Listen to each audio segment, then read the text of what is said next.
राजा तेज बहादुर धर्मात्मा था। पूनम की रात थी। जंगल में सैर करते करते एक झोंपड़ी दिखी। देखा तो एक आदमी टाट बिछाए, टाट ओढ़े बैठा है। राजा को दया आई, मेरे राज्य में इतनी गरीबी यार। अरे भाई इधर आओ, ए भिखारी, ए गरीब बाहर आओ। दिखने में गरीब लेकिन इंद्र को भी चरणों में जगह दे तो इंद्र का कल्याण हो जाए, ऐसा फकीर था। राजा को पता नहीं था। उस फकीर को टाट में और सादगी में देखकर राजा ने गलती की कि हे भिखमंगे, हे भिखारी इधर आओ, संत है, मौज है, आगे बाहर लो। मेरे राज्य में तुम इतने कंगाल, इतने दुखी, मुझे पता नहीं था। लो ये अंगूठी ले लो, तुम अपनी गरीबी मिटा दो। उस साधु ने मुंह मोड़ लिया। लगता है कि मैंने तुम्हारी खबर देर से ली, तुम नाराजी व्यक्त कर रहे हो। एक अंगूठी से तुम्हारा काम नहीं चलेगा, ये बाजूबंद ले लो, तुम अपनी गरीबी मिटाओ। गरीबी मिटाओ नहीं चाहिए, तुम बहुत सताए गए हो, अभावग्रस्त हो, इसलिए तुम्हारा कुपित होना स्वाभाविक है। मैं धर्मात्मा राजा हूं। बाजूबंद और अंगूठी तो तुम्हें दिया हूं, मैं वचन करता हूं कि तुम्हारे को और भी धन कोष से भेज दिया जाएगा, तुम मौज में रहो महाराज। बोले भेजने की मेहनत मत करना और ये ले जा, किसी कंगाल को दे दे। बोले तुमसे बढ़कर कंगाल? चंद्रमा की चांदनी तुम्हारे छपड़े में आ रही है, पतरा ढांकने को नहीं, घास फूस के चार आने खर्च करने को, छतिया डालने को नहीं, और तुम्हारी ये 3 ईंटें और जला हुआ लक्कड़ खबर दे रहा है कि तुम बहुत कंगाल हो। बोले चल रे, मैं कंगाल हूं, तू कंगाल है, मैं काय का कंगाल हूं। सम्राट को मानो थप्पड़ लग गई। मैं कंगाल हूं? बोले हाँ, मैं तो सोना बनाना जानता हूं। क्या बात है? बोले हाँ, मैं सोना बनाना जानता हूं। अच्छा, बहुरत्ना वसुंधरा, धरती पे न जाने किस वेश में भगवान ने क्या क्या फकीरों को रख दिया। अच्छा महाराज, गुस्ताखी माफ करना, भूल हो गई, मुझे आप अपना चेला बना दो, मुझे सोना बनाना सिखा दो। अभी थोड़ी बना दे, अभी तो चला जा, सुबह 4 बजे आना, प्रभात का अमृत वेला होता है, तू और मैं बस। घर गया, मैं सोना बनाना जानता हूं, कंगाल कहीं के, तू मुझे क्या देगा? देवता और इंद्र भी भाग्य बना लेते हमारे पास से, तू क्या देगा? ये वचनों ने रात को नींद में बार बार पुनरावृत्ति हुई। 4 बजने के पहले 4 बार उठे कि कहीं टाइम तो चला नहीं गया। तबड़ाक तबड़ाक तबड़ाक पहुंचे। महाराज ने कहा अच्छा आ गए राज? हाँ। बोले अच्छा, अब सोना बनाने के लिए ये पहले ये आसन पर तू बैठ और इस प्रकार के श्वास ले। और आसन पर इसलिए बिठाया जाता है कि तेरे अंदर ऊर्जा बनेगी सोना बनाने की, तो अर्थिंग ना मिले। आपको भी मंत्र दीक्षा दिया है ना, तो आपको भी आसन माला बताई गई। आप जप करेंगे तो एक प्रकार की ऊर्जा बनेगी। अर्थिंग मिलने से ऊर्जा धरती में न चली जाए, आध्यात्मिक ओरा, इसलिए गर्म आसन पर, कंबल पर आप ऐसे ढंग से साधन भजन करना कि आपके शरीर को अर्थिंग ना मिले, धरती का स्पर्श ज्यादा ना हो। रसोड़े में भी बोरा बिछा देना या प्लास्टिक बिछा देना, खड़े खड़े रसोई करती माया, तो आपको ज्यादा नंगे पैर घूमने का अवसर ना मिले। नहीं तो आपकी जो भजन की कमाई है धरती में अर्थिंग में चली जाएगी। यही कारण है कि धार्मिक लोग वर्षों से धर्मात्मा होते हैं, लेकिन धर्म का फल उनके जीवन में नहीं दिखता। एक तरफ कमाए, दूसरे तरफ फूटे घड़े में से पानी निकल जाए।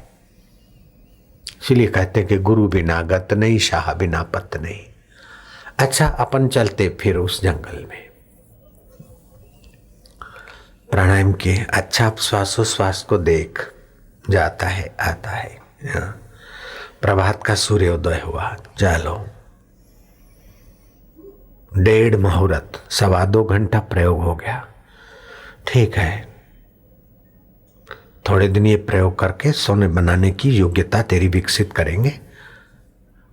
गलाना कल परसों तरसों महाराज ने कहा अब तू कान पकड़, तू दाता बन रहा था और मेरे को भिखमंगा बोला था, तू कान पकड़ उठ बैठ कर कि तुम दाता और मैं गरीब, तब मैं सिखाऊंगा। बोले महाराज 1 बार नहीं 10 बार, आप दाता मैं गरीब, आप दाता मैं गरीब। ठीक, राजन गरीब वो है कि जिसके पास होते हुए भी अंदर का सुख न हो, और मिले तब सुखी हूं, और मिले तब सुखी हूं, ये कंगाल की पहचान है। और बिना वस्तु, बिना व्यक्ति और बिना सुविधा के भी दिल ने तस्वीरें हैं यार, जबकि गर्दन झुका ली और मुलाकात कर ली, ये अमीरों के बाप फकीरों की क्षमता है। अगर है शौक मिलने का तो कर खिदमत फकीरों की, ये जौहर नहीं मिलता अमीरों के खजाने में। मैं ऐसे व्यक्ति को जानता हूं जिसके पास 1000 करोड़, और मेरी खूब उसने आजी निसारी की मुझे मंत्र दीक्षा दो स्विट्जरलैंड में। और वो ऐसा करता था कि मैं ध्यान के रूम में हूं, उसके पहले सुबह 4 बजे 1000 करोड़ का मालिक, मैं जहां बाहर बैठने वाला हूं कुर्सी पे, उधर वो झाड़ू बुहारी करता था। मेरे किसी सेवक ने कहा कि सेठ जी आप तो इतने इंटरनेशनल सेठ हो, मुरारजी भाई देसाई और चंद्रशेखर को भी आप फाइनेंशियली हेल्प कर देते हो या उनका काम करवा देते हो, बिरला वाले भी तुम्हारी खुशामद कर लेते हैं, और अमुक अमुक ऐसा हमने सुना है, तो आप ही क्या कर। बोले हमारे पास इतना होते हुए भी बापू जी की कृपा चाहिए, अगर सेवा नहीं करूंगा तो मेरे को मंत्र दीक्षा कैसे मिलेगी। वो सेवा करता रहा, और वो सेठ अभी भी जीवित है, जयराम जी की।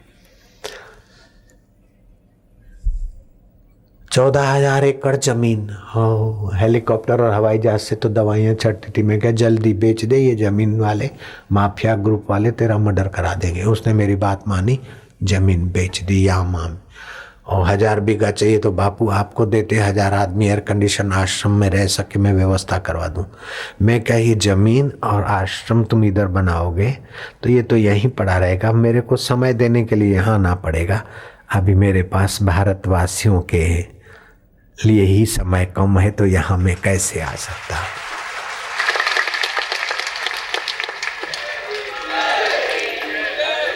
जहाँ परंपरागत ईश्वर की भक्ति के संस्कार है, वहाँ तो लेडी लेडों के हस्बैंड और वाइफ है, डिस्को और डांस है। यहाँ तो भाई मेरे को समय अभी नहीं दे पाऊंगा, मैंने स्वीकार नहीं किया। फिर उसने आजीनी जारी करके सूरत में एक ध्यान हॉल बनवाया। तो जब आए तो संचालक को बोले कि मेरे को दर्शन करना है, बापू जी को जरा खबर कराओ। कोई मेरा संचालक को लगा कि बड़ा सेठ है, उसने मेरे को अंदर खबर करवाई। मैं क्या उनको, मैं जब अपना ध्यान भजन नियम पूरा होगा तब आऊँगा, उनको रुकना है तो रुके, नहीं तो जा सकते। फिर उसने कहा मेरे को फ्लाइट पकड़ना है, जरा प्लीज़ कृपा करो बापू जी को फिर से विनती करो। तो मेरे ध्यान भजन में उसने फिर डिस्टर्ब किया। फिर मैं बाहर निकला तो पहले उसको बुलाया। मैं क्या तुमने ये जो हॉल बनाया है उठा के ले जाओ, या तो बोलो तो मैं अब भी भक्तों से तुम्हारे पैसे वापस करवा दूं। तुम सेठ हो तो अपने घर के हो, धर्म को खरीदने के लिए सेठ नहीं होता है, संत को खरीदने के लिए सेठ नहीं होता है। समझ गए सेठ के बच्चे। ऐसा करके मैंने उनको बिल्कुल उधड़ा ले लिया। तो उसके आंखों से आंसू। 65 साल का सेठ, अभी 75 का होगा, 72 का होगा। आंसू। मैं क्या देखो कैसी जगह पर आ गए, जो तुम्हारी खुशामद करे। ऐसे कई मंडलेश्वर महामंडलेश्वर तुम्हें मिल जाएंगे, उधर जाना चाहिए, तुम हमारे चक्कर में क्यों पड़े। तो गदगद वाणी में बोला कि कड़वी दवा तो माता ही पिला सकती है, हित के वचन तो सच्चे संत ही कह सकते, डांट सकते। खुशामद जो करेंगे वो हमारा भला क्या करेंगे। जयराम जी की। तो भलाई एक बात है, खुशामद दूसरी बात है। हालांकि हम आप लोगों को प्यार करते, प्यार में और खुशामद में अंतर है। प्यार है कि आपकी प्रगति और खुशामद है कि आपके तरफ से कुछ मिल जाए। हे भगवान, ऐसा दिल बने उसके पहले ही दिल मेरा धड़कना बंद कर दे। आपके तरफ से लेने के लिए मैं बोलूं हाय राम, फिर मेरे में और खुशामद खोर में क्या फर्क पड़ेगा। भगवान करे कि आपका और हमारा भगवान के नाते बोलना हो, भगवान के नाते आना हो, भगवान के नाते मिलना हो, भगवान के नाते प्रेम हो, वो तो बात ठीक है। आपके पास पैसा और हम आपकी खुशामद करें तो हो।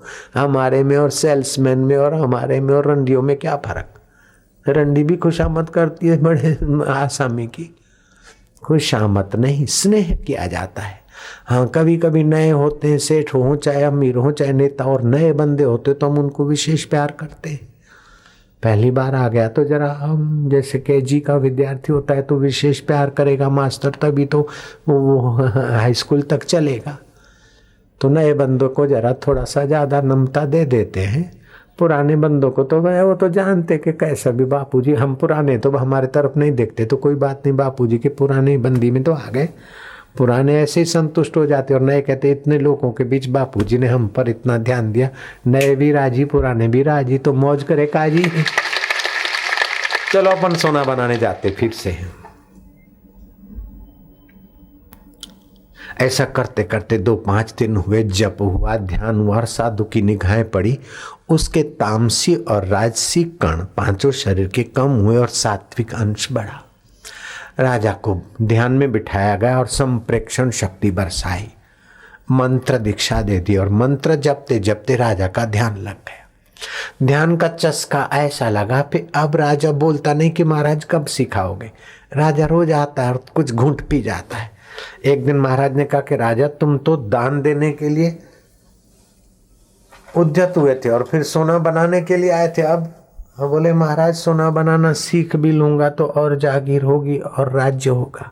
इतना संभाल संभाल के भी तो छोड़ के मरना है, तो दूसरा भी संभालने का बोझ आई तो मिलेगा। जिससे संभाला जाता है वो खजाना आपने दे दिया, निर्माण मोहा कर दिया। मेरे मोह को आपने अमृत वचनों से दूर कर दिया, संग के दोष से आपने मुझे बचा दिया, कामनाओं को निवृत्त करके राम में मेरा चित्त लगा दिया। महाराज सोना बनाना आप जानते नहीं, आप तो महाराज आप तो भगवान बनाना जानते महाराज। मैं तो भगवान का स्वरूप पाकर भगवतमय हो गया हूँ। देवम भूतवा देवम यजेत, देवत्व को याद करो, देवता होकर देवता की पूजा करो। बिछड़े हैं जो प्यारे से दर बदर भटकते फिरते हैं, हमारा यार है हम में हमन को बेकरारी का। तुम्हारा दिल पर सुख स्वरूप परमात्मा अथाह सागर। घर में चक्रवर्ती राजा बैठा और उसका तो आप पीठ दो, और बाहर जो भंगी वो जो अपना ये कर रहे हैं, अपना क्या कर रहे हैं, भांग पीकर भंगेड़ी लोग, उनकी आप जाके सेवा करो तो ये राष्ट्रपति का अनादर है। ऐसे ये भंगेड़ी इंद्रियां विषय विकार, उनके साथ जुड़कर आप संसार में घूम रहे हो। अंदर राजाओं का राजा परमात्मा का आप अनादर करते हो, इसलिए आपको दंड सहना पड़ता है। इतनी मेहनत करने के बाद भी दुखी दुखी है अपन लोग। शरीर से कोई तनाव, कोई मानसिक तनाव, कोई भावनात्मक तनाव, और मौत का डंडा तो सभी के सिर पर है। तो बोले महाराज जिसने ध्यान कर दिया संत बन गया उनको भी तो मरना होता है। अरे उनका मरना अलग बात है, उनके शरीर की मृत्यु होती है, वे नहीं मरते हैं। जा मरने ते जग डरे, मोरे मन आनंद, कब मरिए कब मिलिए पाइए पूर्ण परमानंद। अपन लोग तो यश के लिए मारे मारे फिरते, और कबीर जी बोलते कबीरा कबीरा क्या करो, कबीरा कबीरा क्या करो, जाओ यमुना नीर, जाओ यमुना नीर। एक गोपी के प्रेम में, एक गोपी के प्रेम में, बहे कोटि कबीर, बहे कोटि कबीर। गोपियों ने जो भगवत रस का प्रसाद पाया और भगवान के साथ एकाकार हुए, उस भगवान की सत्ता में तो करोड़ों कबीर जैसे शरीर पैदा होते रोज और करोड़ों मर जाते। उस प्रेम स्वरूप को गोपियों ने आंखों से पिया है, योगी समाधि से पीता है, ब्रह्मज्ञानी ब्रह्म विचार से पीता है। वो प्रेम रस पियो। कबीर कबीर क्या कर रहे रोज? कबीर जी बढ़िया महात्मा, कबीर जी कबीर जी कबीर जी करके क्या पागल बने हो? कबीरा कबीरा क्या करो, जाओ यमुना नीर, एक गोपी के प्रेम में बहे कोटि कबीर। तो आपका सचमुच में खूब खूब सौभाग्य है कि भगवान के श्री मुख से निकले वचन आपको उच्चारण करने को, सुनने को, समझने को, विचारने को अवसर मिला है।